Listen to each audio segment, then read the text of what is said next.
Deutsche Verben Teil 2.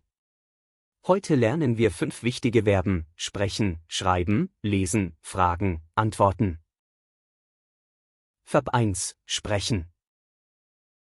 Sprichst du Deutsch? Ich spreche Deutsch. Ich spreche kein Deutsch. Sprachst du Deutsch? Ich sprach Deutsch. Ich sprach kein Deutsch. Wirst du Deutsch sprechen?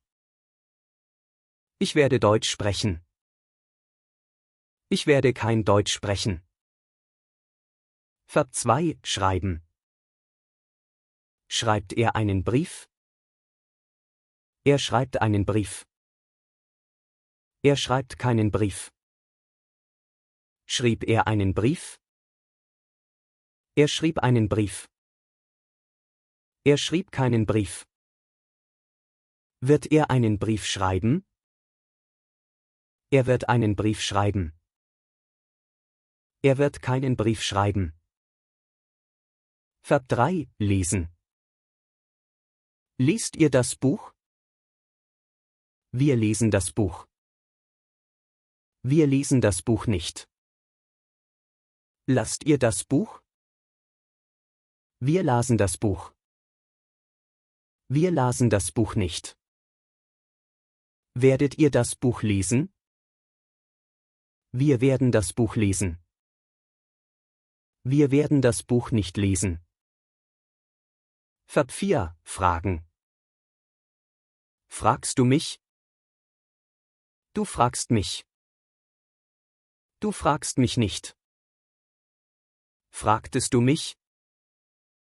Du fragtest mich. Du fragtest mich nicht. Wirst du mich fragen? Du wirst mich fragen. Du wirst mich nicht fragen. Verb 5: Antworten. Antwortet sie dir?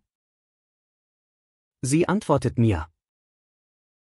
Sie antwortet mir nicht. Antwortete sie dir?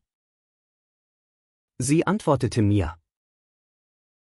Sie antwortete mir nicht. Wird sie dir antworten? Sie wird mir antworten. Sie wird mir nicht antworten. Heute hast du 5 deutsche Verben gelernt: sprechen, schreiben, lesen, fragen, antworten. Bis zur nächsten Folge.